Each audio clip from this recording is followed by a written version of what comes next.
Have you ever spent years making sure everyone else was okay, and then realized you had no idea who you were anymore?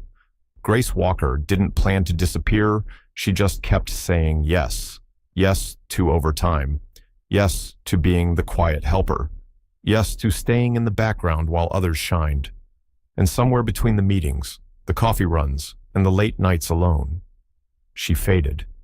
Until one night, her boss, the same man who never really looked at her, asked her to accompany him to a reunion. As a favor, as a placeholder, not as a woman with a past, a heart, a voice. But Grace said yes, one last time, only this time. It was for herself. Now imagine it's you. After years of being unseen, you have one night to remind the world and yourself that you're still here. Would you take it? This isn't a makeover story. It's a moment of reclaiming, of standing tall, not to impress, but to feel alive again. If this stirs something deep inside you, if it reminds you of the woman you once were or the one you still are, please like, share, and subscribe to Shining Stories, because Grace's story might just help you remember your own. Marcus Elliott was a man people listened to, not because he shouted, but because he didn't have to. At 44, with salt beginning to brush his temples and a jawline that still made old classmates jealous, Marcus had built one of the most successful clean energy startups in the Pacific Northwest. He wore his tailored suits like armor and moved through boardrooms with quiet command. And yet, none of that mattered. On the Thursday afternoon, he found himself rejected for the 5th time by a woman he'd invited to his 25-year college reunion. He stared at his phone, her text brief and polite. "Sorry, can't make it. Best of luck at the event." No warmth, no curiosity, just a cold shoulder in 160 characters. Across the room, Daniel Grant leaned back in his chair with a smirk. Daniel had known Marcus since undergrad. He was the company's CFO, closest friend, and the only one who could get away with telling Marcus he was being an ass. "You're running out of eligible guests," Daniel said, tossing a stress ball from hand to hand. "What's that now? 2 socialites, 1 venture capitalist, and your real estate agent Marcus didn't respond." He loosened his tie and exhaled. The reunion wasn't just a social event. It was being hosted at the campus alumni center in Denver, a place steeped in legacy, and everyone who mattered would be their former professors, classmates now running tech giants, and the donors Marcus wanted to impress for a foundation he was planning to launch.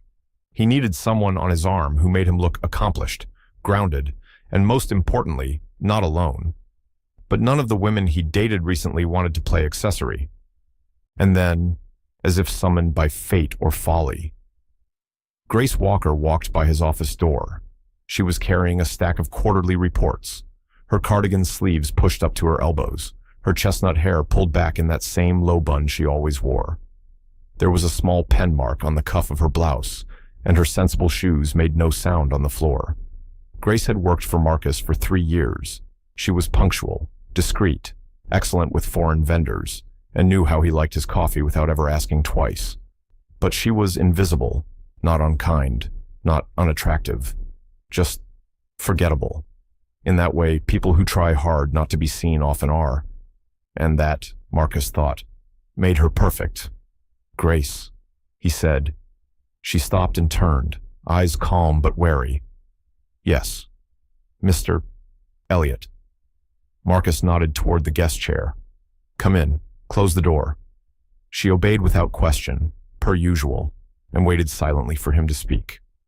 "I need a date," he said plainly, "for my college reunion next weekend." "In Denver? I'd like you to come with me." Grace blinked, lips parting slightly before she found her voice. "I'm sorry. What? It's formal. Cocktail attire, business leaders, some light networking. You'll be representing the company unofficially." She studied him for a moment, her expression unreadable. Then, as always, she nodded. "If that's what you need, I'll be there." Marcus wasn't sure what he expected.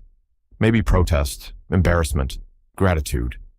What he didn't expect was how quickly she stood, how calmly she resumed her path down the hall, as if he'd asked her to book a flight or send a calendar invite. Daniel appeared in the doorway 5 seconds later. "You didn't..."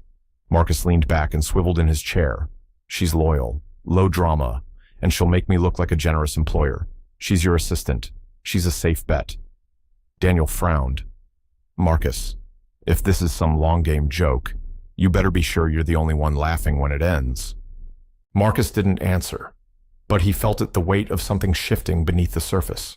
A wind he couldn't name moving just slightly against the grain of who he thought he was.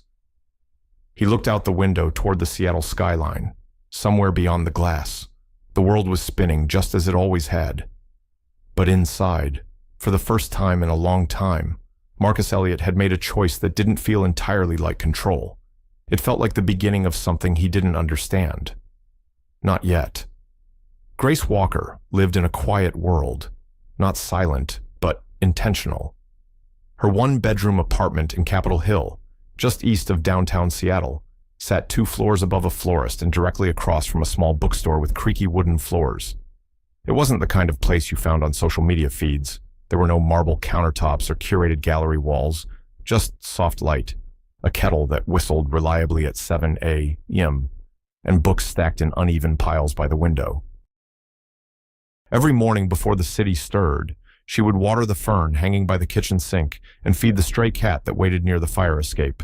The cat never let her pet it. Grace respected that. At 38, Grace had mastered the art of being needed without being noticed. In the office, she anticipated problems before they happened. In life, she avoided them entirely. But that Thursday evening, after Marcus Elliott asked her to accompany him to his college reunion, she stood in front of her bathroom mirror, still in her work clothes, and felt the strange buzz of something she hadn't felt in a long-time conflict. She stared at her reflection, not unattractive, not beautiful either, just muted, soft brown eyes, faint laugh lines, hair too often pulled back in a way that said, "Don't look at me."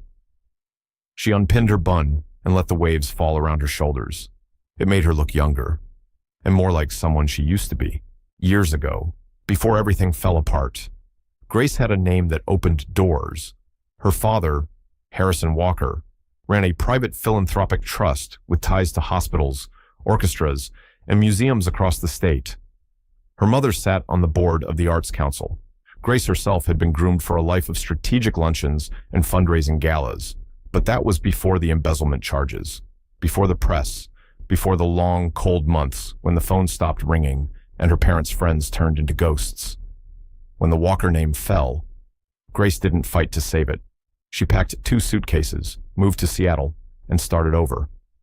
At first, the simplicity was freeing. She liked working.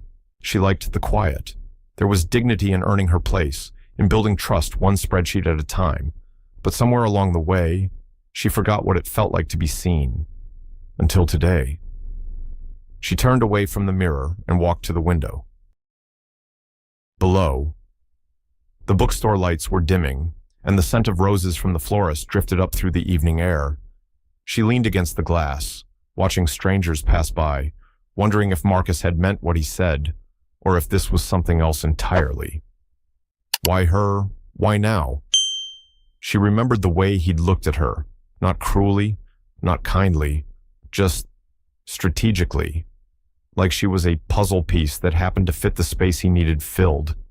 And yet, she'd said yes, not because she wanted to impress anyone, certainly not because she believed it was a reward for her work, but because somewhere deep inside her, deeper than she cared to admit, she wanted to remember what it felt like to enter a room and belong, to put on a dress and not apologize for taking up space. Her phone buzzed. It was a message from her mother's nurse. "Your mom had a good day today. Smiled during her piano therapy. Mentioned you twice." Grace smiled softly. Her mother hadn't remembered her birthday last year, but sometimes she remembered that Grace liked lilacs. It was enough. Beneath that was another message, from her younger brother, David. "Got the textbooks. Thank you. Don't skip meals." "Okay." She typed back quickly. "I'm fine. Focus on med school. We're okay." She didn't add that her account was running low again, or that she'd have to push rent back a week. Some things were better left unsaid. Grace closed her phone and returned to the kitchen. She poured tea into her favorite chipped mug and wrapped both hands around it. She didn't know what Marcus was expecting when he invited her to that reunion. Maybe he thought she'd shrink into the corner while he shook hands and told stories about changing the world. But Grace Walker had spent years building herself from the rubble, and she wasn't made of glass. She took a slow sip of tea and whispered to no one, "If I go on my own terms." And with that, she opened her laptop and began searching for a dress. Not because she wanted to impress him, but because she needed to remember how it felt to take up space. Grace stood in the dressing room of a small boutique on Pike Street, staring at the reflection of a woman she almost didn't recognize. The lighting was soft, the kind meant to flatter, but she knew better. It wasn't the lights or the dress that made her pause. It was the look in her own eyes. Something had shifted. The red gown clung to her frame in a way she wasn't used to, elegant, understated, yet undeniably bold. A deep V at the neckline, a slit that revealed just enough, and fabric that whispered rather than shouted. Not flashy, not meek, just honest. The saleswoman, a middle-aged woman with kind eyes, stepped forward. "You're not used to this," she said gently. Grace smiled. "Is it that obvious?" "Only to someone who's been there." There was kindness in her voice, no judgment. Grace hesitated. "It's for a reunion. I used to belong to that world." The woman nodded. "Still do. Honey, you just forgot." Grace looked again at her reflection and reached for the velvet box in her purse. Inside was her mother's emerald pendant, the one she used to borrow for galas when she was younger. The one her mother had once said made her look like a queen. She fastened the necklace slowly. The green stone caught the light, and for a moment, she saw herself as she used to be, not before the scandal, not before the fall, but before she forgot she was allowed to be proud. "I'll take it," Grace said. At home that night, she spread the dress across the bed, carefully smoothing the fabric like it might dissolve under her fingers. She made a list: simple things, shoes, clutch, hair appointment, nail polish the color of sand. Everything was accounted for. Everything but the question that had started to press on her chest like a weight. What if this goes exactly the way you fear it will? She sat at the kitchen table, phone dark beside her, teacup long since cold. The city hummed outside her window, but inside was stillness. What if this was a joke? What if Marcus wanted to parade her around to prove a point? She thought of his calculated gaze, his reputation. How rarely he used words like gratitude or trust. And yet, there had been a flicker in his eyes, the tiniest hesitation, a moment where he looked less like a man in control and more like a man trying to prove he didn't care. Grace had learned to spot the difference. She'd lived among masks for years. Her father had worn his until the end.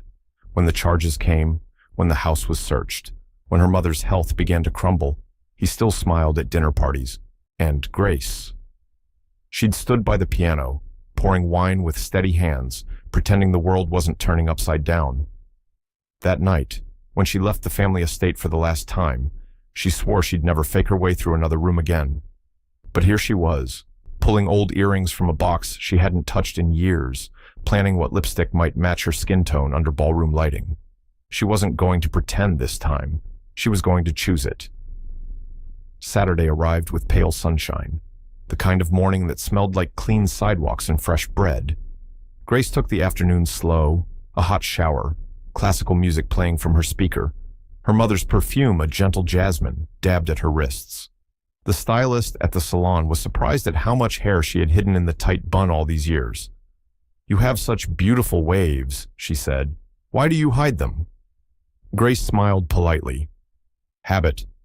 When the stylist was done, Grace stared at her reflection. Her hair fell in soft, honey-colored waves, framing her face. The makeup was subtle but effective, like someone had lifted a veil and let light touch her features. The car arrived at 6:45, a sleek black sedan with leather seats and a polite driver who held the door for her without question. As they drove through downtown, Grace watched the world blur past. Neon signs, golden hour sunlight, a couple laughing outside a corner bar. And for the first time in years, she wasn't invisible, not to herself. The hotel loomed ahead, tall, grand, historic, She could already imagine the chandeliers, the hum of voices, the glasses clinking. She thought of Marcus, of the look he might give her. And she told herself something she hadn't believed in a long time. No matter what happens tonight, I am not here to prove anything. I am here to remember who I am. She stepped out of the car. Her heels clicked on the marble steps. The doorman opened the grand entrance. Warm light poured out. And Grace Walker walked in, not as someone's assistant, not as a forgotten name, but as a woman no one would be able to look away from. Marcus Elliott checked his watch for the third time in 5 minutes. 7:21. The reunion was already in full swing at the Denver Alumni Hall, where the chandeliers gleamed like starbursts, and the string quartet played something classical that no one was really listening to. People were too busy mingling, trading humble brags, and subtly comparing retirement plans. Marcus stood near the bar, scanning the crowd as familiar faces passed him with polite nods and cocktails in hand. Daniel Grant appeared at his side with 2 glasses of bourbon. "She's not coming," Daniel said flatly, handing him one. She said she would. Marcus didn't mean to sound defensive, but he did. Daniel raised an eyebrow. "You really thought she'd show up after the way you tossed it at her like a company errand?" Marcus didn't answer. Truth was, he wasn't sure what he expected. Grace wasn't the type to make scenes or chase recognition. If anything, she avoided attention. But something about her expression in his office 2 days ago had stayed with him calm, but not passive. There was something behind her eyes he hadn't seen before, something he couldn't quite name. Across the room, an old classmate clapped him on the back. "Marcus Elliott. Damn. I thought you were off saving glaciers or buying small countries." Marcus forced a smile, just helping the Planet One conference call at a time. They laughed, and the moment passed, but his eyes kept drifting toward the door. 7:25. The air shifted. It was so subtle most people wouldn't have noticed. A pause in conversation. A quiet hush, like the space before a storm. And then the doors opened. She walked in slowly, her presence so arresting that for a moment, just one breathless moment, no one seemed to move. Grace Walker, in a crimson gown that shimmered like it was lit from within. Her hair, usually tied back, cascaded in soft waves around her shoulders. Her emerald necklace rested gently at her collarbone, and her eyes, those eyes, met the room without apology. She didn't smile. She didn't scan for approval. She simply stood there, poised, self-contained, and radiant. Daniel let out a low whistle. Holy hell, Marcus's chest tightened. He didn't recognize her. Not at first. Not really. Not as the woman who brought him coffee every morning or organized his meetings with quiet precision. This was someone else. No, that wasn't right. This was the woman Grace had always been. He was just seeing her clearly for the first time. She moved through the crowd with effortless grace, nodding politely at strangers, exchanging small smiles, each step measured but unhurried. She didn't search for Marcus, but when her eyes did find him, they didn't flinch. She walked up to him slowly, the murmur of the room dimming behind her. "Mr. Elliott," she said softly. "Hope I'm not too late." Marcus opened his mouth, but the words tangled in his throat. He cleared it quickly. "You're right on time." He gestured to the seat beside him, suddenly uncertain if he was offering a chair or begging for forgiveness. Daniel raised his glass in mock salute before disappearing into the crowd, wisely giving them space. Grace accepted the drink Marcus handed her, her fingers brushing his for a moment too long. "You clean up well," he said awkwardly. She tilted her head, something like amusement dancing at the corners of her lips. "So do you," she replied. "Though I suspect you always expect to look the part." He didn't know how to respond to that, so he didn't. For a long beat, they sat in silence, surrounded by music and memory, the ghosts of who they used to be drifting somewhere between them. Across the room, the host began calling for everyone's attention, inviting alumni to gather for the formal welcome. As people began to move toward the main stage, Grace looked at Marcus. "I've never been someone's +1 before," she said. He looked at her, really looked. And for the first time in a long time, Marcus Elliot felt small in a way that had nothing to do with power and everything to do with presence. "You're not anyone's anything tonight," he said quietly. "You're just Grace, and you're remarkable." She didn't thank him. She didn't need to. She already knew. Marcus Elliot had never minded being the center of attention. He'd built a career on it, boardrooms, banquets, keynote stages where every eye was trained on him. But tonight, as he stood beside Grace Walker in the glowing light of the reunion ballroom, the weight of that attention felt different. It felt exposed. People were staring, not subtly. Some whispered behind raised glasses. Others looked openly, trying to place the woman beside him. And why wouldn't they? The last time anyone from college had seen Grace Walker, she was attending scholarship dinners in satin gloves and pearls. Now, 15 years later, she had reappeared on the arm of Marcus Elliot, the golden boy turned green tech mogul, like a puzzle piece that didn't quite fit. Or maybe, Marcus thought bitterly, they didn't like how well she fit. "Who is she?" he overheard someone ask behind him. His fiancée? No, his assistant. "I think, can't be. She looks like someone important." Grace heard it too. He could see it in the way her spine straightened. Her fingers tightened slightly around her champagne flute. But she didn't flinch, didn't respond. She just looked ahead at the small group approaching them, led by Beverly Quinn, socialite, legacy donor, and woman who had once called Marcus deliciously ruthless. "Marcus." Beverly purred, her eyes flicking toward Grace with a smile that didn't reach her cheeks. "You didn't mention you were bringing company." "This is Grace Walker," Marcus replied evenly. Grace extended a hand, her expression unreadable. "Nice to meet you," Walker Beverly echoed, hesitating just a second too long, as in Harrison Walker. A hush fell over the group. Marcus saw it in real time, the calculation, the recognition, the judgment. Beverly recovered with a gracious nod, but the sparkle in her eye turned razor sharp. "I had no idea you two knew each other," she said. Marcus swallowed. "We worked together." Someone behind Beverly chuckled softly. Marcus felt the heat rise in his neck. The next few seconds stretched long and tight like the tuning of a violin. This was the moment. He could smooth it over with charm, dismiss the tension with a clever quip, or he could tell the truth. That Grace wasn't some corporate accessory. That she had earned her place beside him 100 times over. That she knew his calendar better than he did, had saved his reputation more than once, and had more dignity in one finger than half the room combined. But before he could speak, another voice cut in Carolyn Reese, a sharp-eyed venture partner and known gossip. "Your assistant, Marcus. That's bold. Not many CEOs would risk bringing internal staff to something like this." Marcus opened his mouth. Grace touched his arm. It was barely a gesture, but it silenced him. When he looked at her, she was calm, collected, graceful. "I came as myself," she said simply, "not as anyone's staff." The air shifted again. Beverly's smile froze in place. Carolyn's eyebrows rose. Someone coughed politely and excused themselves. Marcus stared at Grace. That one sentence, "I came as myself," echoed louder than any insult, stronger than any defense he could have offered.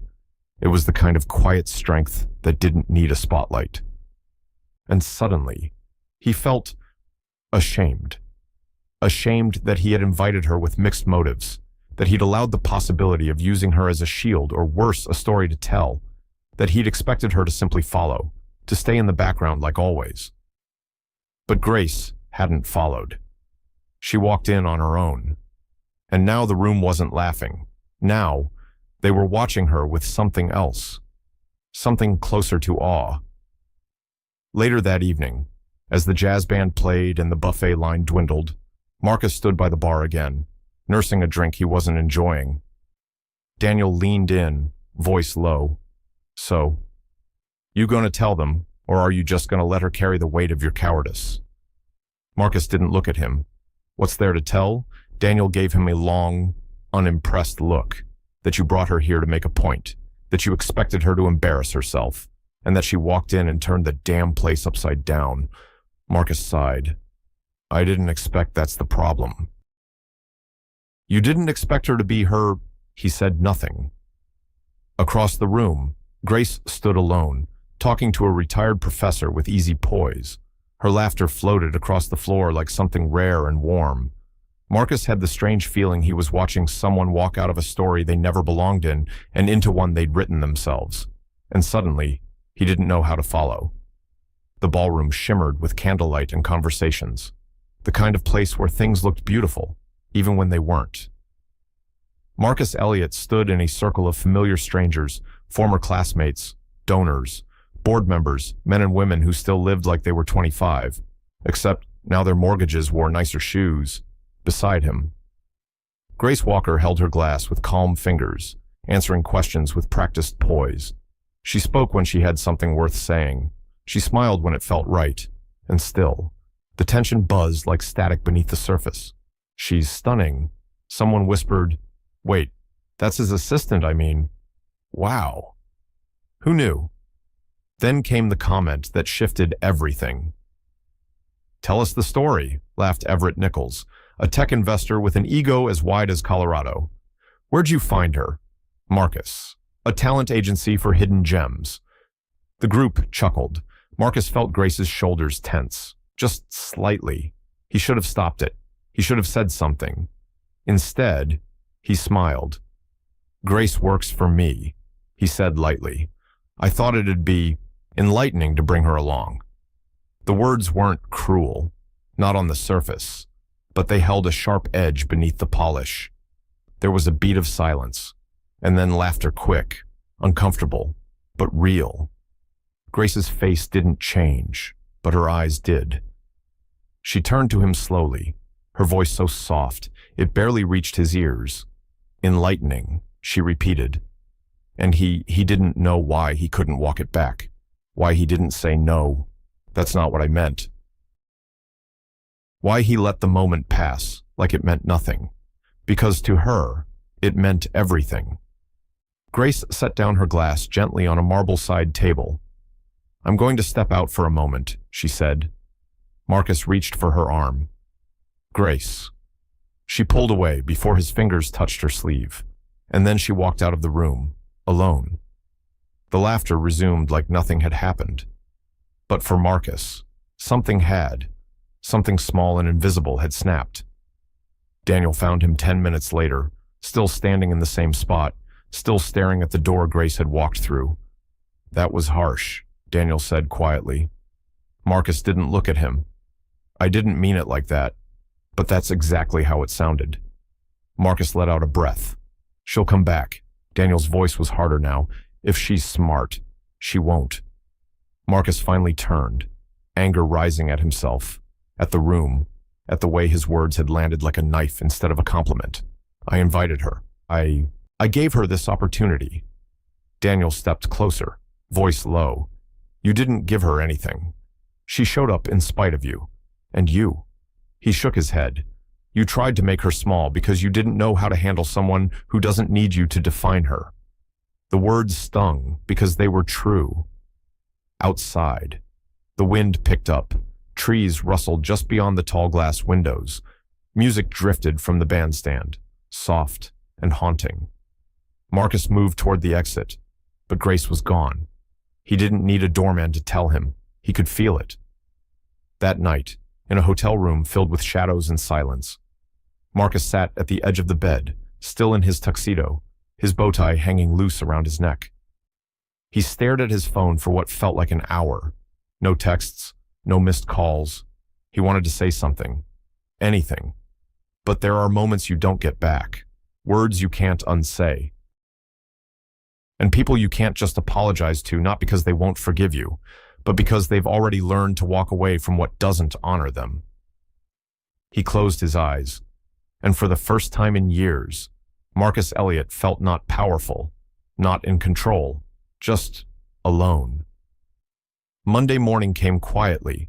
The office was the same, the desk neat, the coffee warm, but Grace Walker wasn't there. No heels clicking down the hall, no quiet knock before entering, no perfectly organized report stacked on his desk, just silence.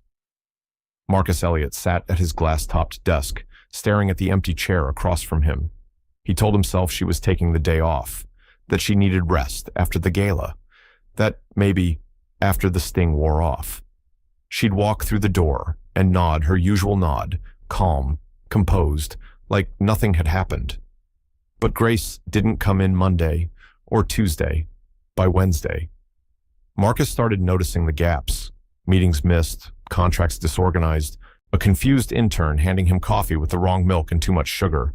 He didn't snap, not once, because none of it mattered the way it used to. What mattered was that the one person who made the chaos make sense was gone. He called. The number rang, then went to voicemail. He tried texting, then emailing. He kept it short. Grace, can we talk? I want to explain. No reply. He asked Daniel if he'd heard anything. Daniel shook his head. She's smart, he said. She knew you didn't really see her. Now she's giving you the gift of absence. Marcus scoffed. Gift. But he knew. Deep down, he knew exactly what Daniel meant. On Thursday, he stopped by her apartment building. The woman at the front desk looked at him kindly. She moved out 2 days ago, she said. Left no forwarding address. The words hit him harder than he expected. It wasn't just that she was gone. It was how completely she'd vanished. Like she'd rehearsed it, planned it. And that was the first time Marcus wondered how long had she known she'd need to disappear from his life that weekend. He went to the place she always had lunch on Fridays, the little bookstore cafe on the corner of 6th and Pine. The server recognized him. She used to come in with a book, the young man said. Always left a good tip. Real polite. Marcus nodded. He sat down at her usual table, ordered nothing, just sat, and thought about the woman he had misunderstood, the loyalty he had taken for granted, the dignity he had mistaken for silence. He remembered the gala, the way she'd stood under the chandelier in red silk and emerald, how the room had shifted just by her walking into it. He remembered the look on her face when he said enlightening, not broken, not angry, just done. The following week, he gave himself no choice. He started arriving early, reading his own schedules, making his own coffee. He asked employees how their weekends were not because he had to, but because Grace would have. He called his mother, sent flowers to a friend in the hospital, signed up for a local nonprofit board. It felt awkward at first, but necessary. The man who had humiliated Grace Walker in front of Seattle's elite wasn't the man he wanted to be, not anymore. And maybe that meant becoming someone who didn't need the spotlight to feel significant. One night, Marcus opened a file Grace had once built for him, titled simply Contingencies. It was a roadmap of what to do when things went wrong. Budget crises, PR blowups, legal delays, personal errors. Every possible problem he might face, Grace had already anticipated. She hadn't just worked for him. She'd worked to protect him, from the world, from himself. And he never noticed, until she wasn't there to keep him from falling. And now he was falling. Slowly, quietly, but with his eyes finally open. 3 months had passed. The rhythm of the office had resumed, at least on the surface. Marcus Elliott arrived early, left late, and learned to live without an assistant who made everything seamless. Jennifer, his new hire, was competent, smart, even. But the space Grace had once occupied wasn't just about tasks. It was about trust, and no one had filled that. Then came the board meeting. It was a quarterly check-in routine, stiff and usually predictable. Marcus had skimmed the agenda that morning. Capital allocation, new markets, a proposed investment from an external foundation. He walked into the glass conference room with his usual quiet confidence, nodding to Daniel and the board members. Coffee was poured. Laptops opened. Then the elevator dinged. Marcus looked up, and the world again tilted off its axis. Grace Walker stepped into the room. She wore a navy suit that fit her like it had been tailored for battle. Her hair was pulled into a sleek twist. A leather briefcase hung from one hand, and in the other, she held a file that bore the logo of the Lark Hill Fund, a private investment group known for strategic, ethical partnerships in clean energy. She didn't hesitate, didn't look at Marcus. She walked directly to the open chair at the far end of the table and set down her materials like she had been doing this for years. because she had. "Good morning," she said calmly. "Thank you for having me. I'm Grace Walker, representing the Lark Hill Fund. We're here to discuss potential partnership options for international expansion." The room murmured with interest. Daniel cleared his throat and glanced at Marcus, whose jaw had gone slightly slack. She still hadn't looked at him. Not once. The presentation was flawless. Grace spoke with clarity, authority, and purpose. She outlined projected returns, ethical alignment, and the fund's commitment to sustainable technologies. Every word was sharp but measured, every fact precise. Marcus barely heard half of it. He was too busy watching her, not just how she spoke, but how she held the room. She moved through the conversation with ease, switching between financial models and international regulations like she had written the playbook. She answered a tough question from a skeptical board member with elegance that silenced the room. When she finally sat back down, Daniel leaned toward Marcus and whispered, "She just outperformed 3 of your VPs. Combined." Marcus didn't respond. He couldn't, because part of him was furious, and the rest was something closer to awe. After the meeting, people filtered out slowly, some stopping to shake Grace's hand, others sneaking glances her way. Marcus stayed seated, staring at his closed laptop like it might offer answers. Then, finally, she approached him. Her voice was even. "Mr. Elliott." He stood. "Grace." She held up a hand. "Let's keep this professional." Her eyes didn't flinch, not like they used to. There was no hesitation in her posture, no uncertainty in her tone. "I'm here as a representative of the Lark Hill Fund. That's all." He swallowed. "I didn't know that you were involved with them." "I'm involved with a lot of things now." She didn't say it to boast. She said it like a fact, and that more than anything made it powerful. Marcus nodded slowly. "You were incredible in there. I know." A beat passed. She picked up her briefcase.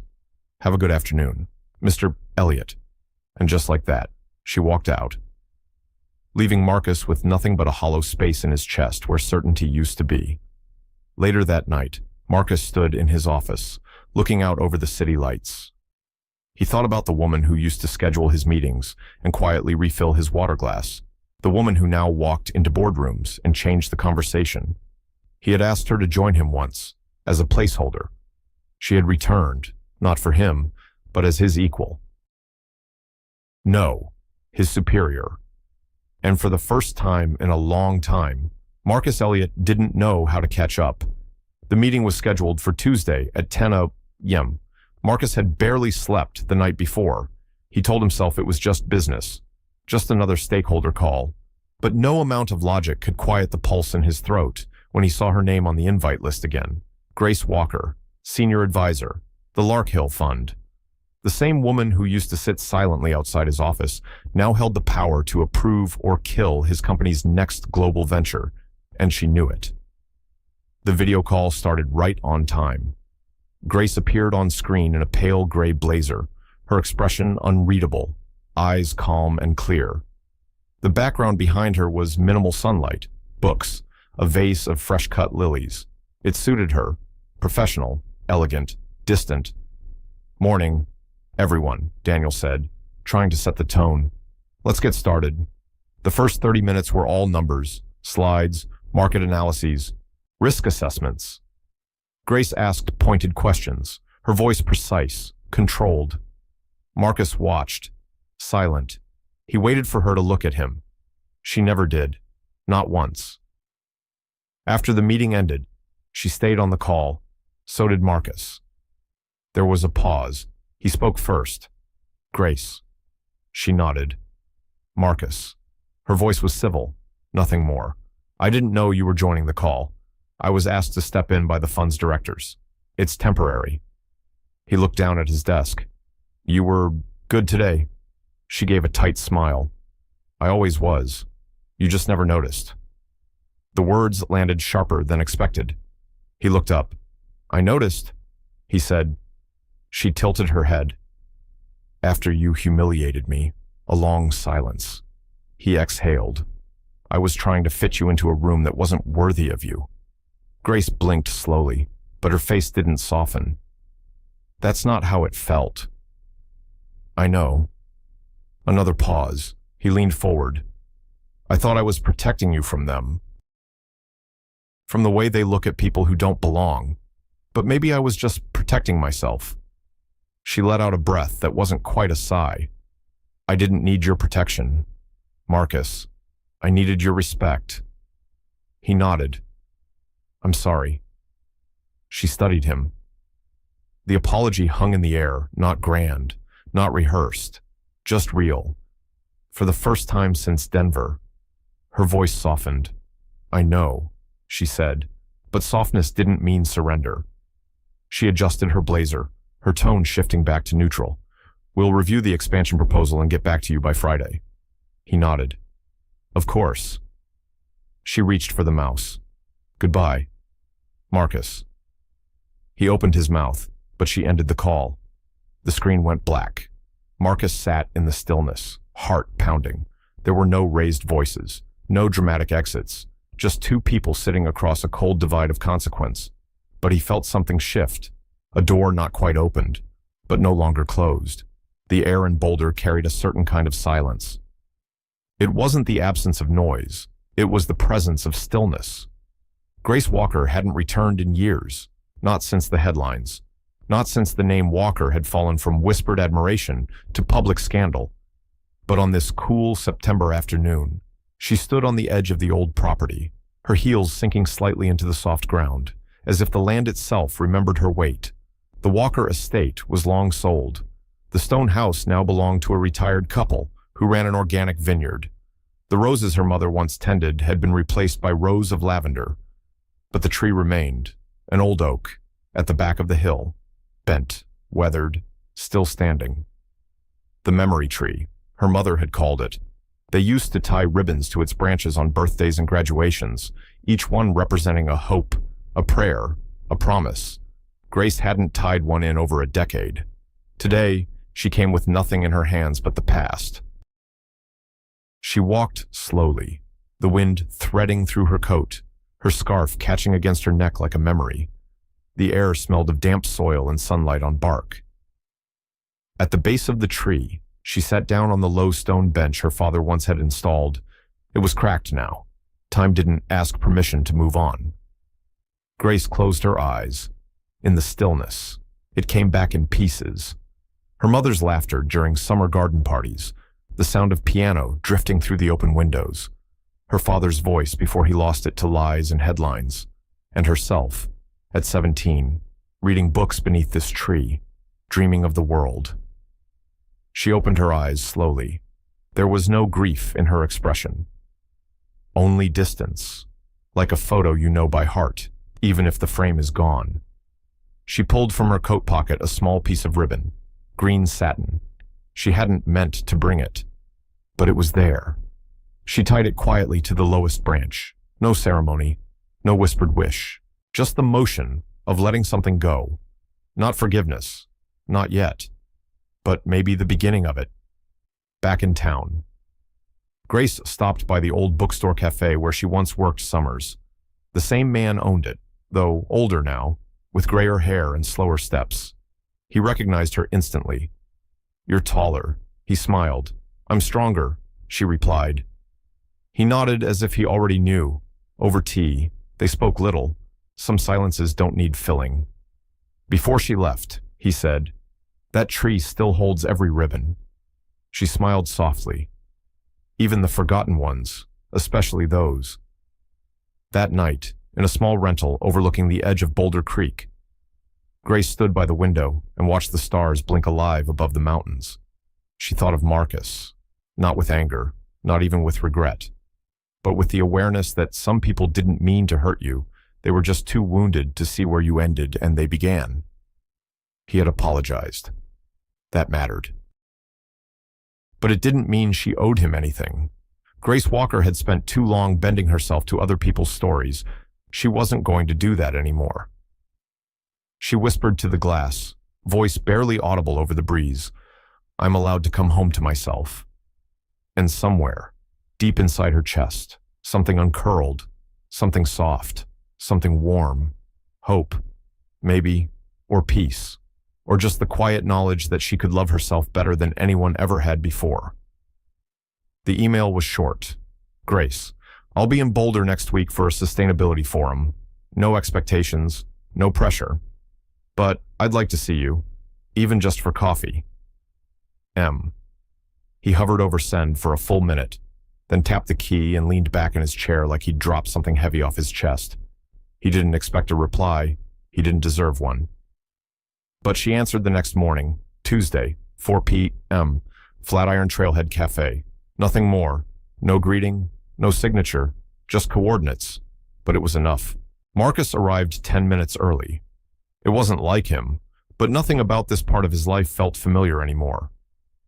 The cafe was quiet, tucked between a gear shop and a trail rental cabin, woodsy, local, the kind of place with handwritten menus and scratched-up tables. It reminded him of a version of the world he'd never really belonged to, but maybe should have. Grace walked in at exactly 4:03. No makeup, jeans, wool coat, hair down. She looked like herself, more than she ever had. He stood. Hi. Hi. She sat across from him without fanfare. No handshake, no careful posture, just presence. For a while, they didn't talk about anything important. He asked how Boulder had changed. She told him about the new art gallery, the expanded creek path. He mentioned the nonprofit she'd helped him find, how he joined their board. She nodded, unsurprised. Then silence fell. Not awkward, but full. He broke it. I didn't come to fix anything. She looked up. I came because you mattered, because you still do. Her expression didn't change, but something in her eyes shifted, less guarded, more listening. He continued. When I brought you to that reunion, I thought I was giving you something, a stage, maybe a kind of recognition. But the truth is, I wanted you there to reflect well on me, not for who you were, but for how you made me look. Grace said nothing. He swallowed. That's what I hate most about the man I was. Another pause. I'm not asking for anything.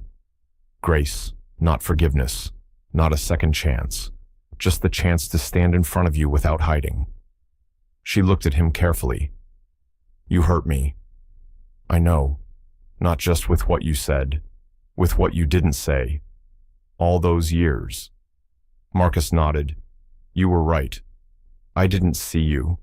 Not really. She exhaled, looked out the window. There were children playing near the trailhead. Someone's dog barked at a squirrel. A breeze swept pine needles across the sidewalk. Do you know why I came today? She asked softly. He shook his head. I wanted to see if you'd changed. If you came here as the man you think you are now, or if it was just another performance. He said nothing. Grace studied him. You didn't come in a suit, she noted. He smiled faintly. I almost did. Then I remembered who I was meeting. That earned him a flicker of something, almost a smile. Almost. She stood. I don't know what this is, Marcus, or what it's supposed to become. He rose too, uncertain. She looked at him, not past him, not through him, at him. But I know I'm not angry anymore. He blinked. I'm glad. And that matters, she added, because now I get to choose how the story ends, not you. She turned to go, then paused. Walk with me. He blinked. Now. They walked along the trail, side by side, not touching, not talking much, but not apart. Just two people crossing a bridge, not over water, but over time. And maybe, just maybe, towards something new. Autumn lingered a little longer in Boulder that year. The leaves stayed golden, as if unwilling to fall just yet. The air carried that crisp edge that smelled like firewood and change. Grace Walker sat at the edge of the lake near Flatiron Park. Her boots dug softly into the ground, a paperback closed beside her. She wasn't reading, just watching the light shift across the water. A quiet had settled inside her. Not emptiness, not numbness, but the kind of quiet that comes after the storm has passed, when the damage is seen, touched, understood, and yet there's something still standing, like herself. Behind her, soft footsteps approached. She didn't turn, just spoke, as if she'd known. You always were terrible at walking quietly. Marcus laughed under his breath. Still true. He came around and sat beside her, not close, but close enough. He looked out at the water with her. They said nothing for a long time. Finally, he asked, "How do you know when something's healed?" Grace took a breath. "You don't. Not all at once. Sometimes you just notice. It doesn't hurt to breathe anymore." He nodded slowly. She turned to him. "I used to think forgiveness was a gift I owed other people," she said. "But it's not. It's what I give myself when I'm ready to move on." Marcus swallowed. "And are you?" She looked back at the water. "I am." He nodded, looked down at his hands. "I miss you." "I know." Another pause. Then she said it, almost like a whisper. "I missed me too." He looked at her. Really looked, not like a man asking for something, but like a man witnessing something rare. "You're different now," he said. "I'm myself now." And then, gently, he asked, "Is there a place for me in that version of you?" She didn't answer right away, because there are questions that deserve silence before response. Then, softly, "There might be." He exhaled. Not relief, not certainty. Just breath. She stood, brushing off her coat, picked up her book, turned to him. "I'll walk with you a little." A pause, "But not behind you. Not anymore." He nodded. "No, beside me." And they did, side by side, step by step.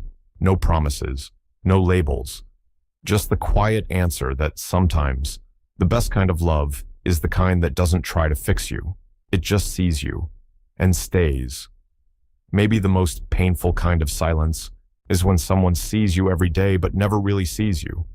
Grace didn't seek revenge. She didn't need to prove her worth with noise. She simply chose to walk in her truth, and that, quietly, changed everything. This is more than just a love story. It's a reflection of the subtle ways we judge, of the beauty we miss, when we're too busy looking for it in the wrong places. Let this story be a reminder. Every person you pass by, at the office, in the elevator, across a coffee shop counter, carries a world inside them that you know nothing about. And sometimes, the people we underestimate the most are the ones who've already learned how to stand alone. If this story moved you, if it made you feel seen, or made you remember a time you weren't, then hold on to that feeling. Let it guide how you see others tomorrow. Leave us a comment. Tell us, when was the moment you chose yourself? And if you believe stories like this deserve to be heard, like this video, share it with someone who needs to hear it, and don't forget to subscribe to Shining Stories for more heartfelt journeys that speak straight to the soul. Because somewhere out there, someone is waiting to be seen. And maybe it starts with you.